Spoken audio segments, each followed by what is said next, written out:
नमस्कार, स्वागत है आपका विंध्य भारत में। मैं आपके साथ साक्षी गुप्ता। खबर रीवा जिले से है, जहां कलेक्ट्रेट कार्यालय पहुंचे पीड़ित जयवीर द्विवेदी ने परिवार के ही लोगों पर गंभीर आरोप लगाया है।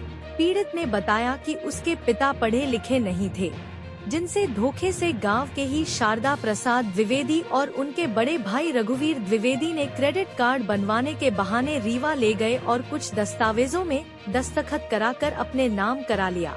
उसे इस बात की जानकारी उस समय हुई जब वह कुछ दस्तावेज निकलवाने के लिए राजस्व विभाग पहुंचा, तो जानकारी हुई कि उसकी जमीन शारदा प्रसाद द्विवेदी के नाम से है।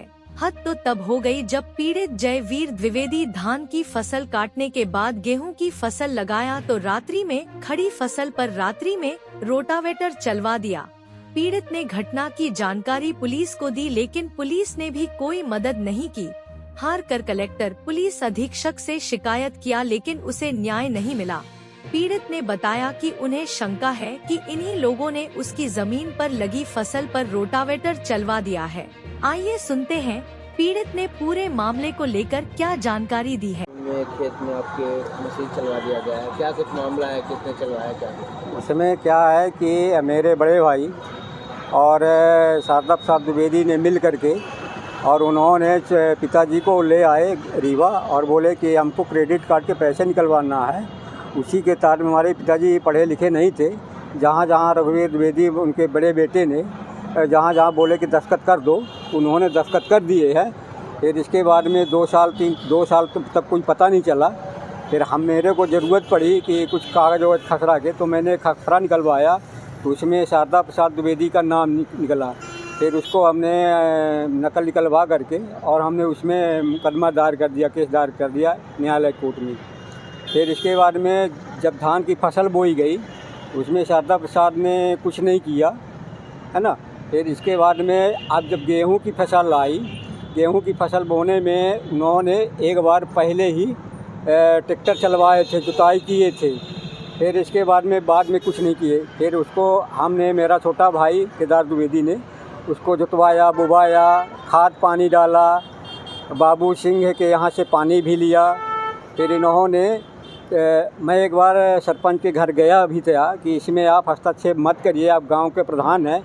वो यही बोले कि मैं करूंगा, मैं उनसे जुड़ा हूँ और तुमने हमको वोट नहीं दिया, इसलिए मैं खेत अधिया को लेकर के जोतू बोऊँगा। मैं फिर कुछ चला आया घर, कुछ नहीं बोला। फिर इसके बाद में वो बोला, ये अभी 20 तारीख की रात करीब 2 से 3 बजे के बीच में उन्होंने जा कर के रोटावेटर करवा दिए, पूरी फसल को नष्ट कर दिए। और ये जब, क्योंकि मैं उनको ये भी बोला था कि मेरा ये प्रकरण न्यायालय में चल रहा है, तो आप उसमें हस्तक्षेप ना करें। जब कभी इसका निपटारा होगा, कभी हार जीत होगी, तो अपना जोते बोते रहेंगे, हमसे उससे कोई लेना देना। लेकिन मैं ये 25-30 से नहीं पुश्तैनी, ये मेरी ज़मीन है, ये मेरे बाबा की ज़मीन है, तो मैं पुश्तैनी से इसको जोत बो रहा हूँ।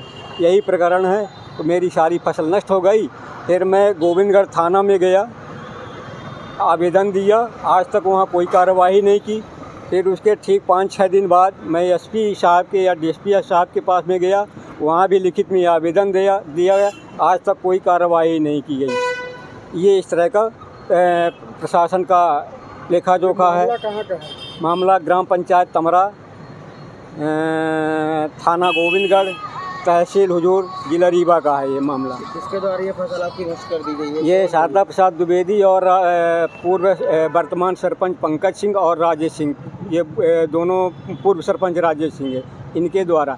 यानी मैंने देखा नहीं हूँ, लेकिन जब एक बार उन्होंने ट्रैक्टर चलाया मेरे आँखों के सामने से, तो मैं मतलब उसके तहत में संज्ञा के दायरे में उनके अलावा कोई गांव का कोई भी नहीं कर सकता है। कितनी फसल रही होगी, कितने लागत? 41 मिल में गेहूं की फसल है। कितने लाख की रही होगी? अब उसमें लाख तो नहीं होगी, लेकिन कम से 25-50 हज़ार की तो होगी। मतलब 15-16 कुंटल गेहूं तो पैदा होता ही है इसमें। बस यही है। क्या नाम है आपका? मेरा नाम जयवीर द्विवेदी, सन ऑफ नंद किशोर द्विवेदी, ग्राम तमरा, पोस्ट तमरा बांसी, जिला रीवा, मध्य प्रदेश, थाना गोविंदगढ़।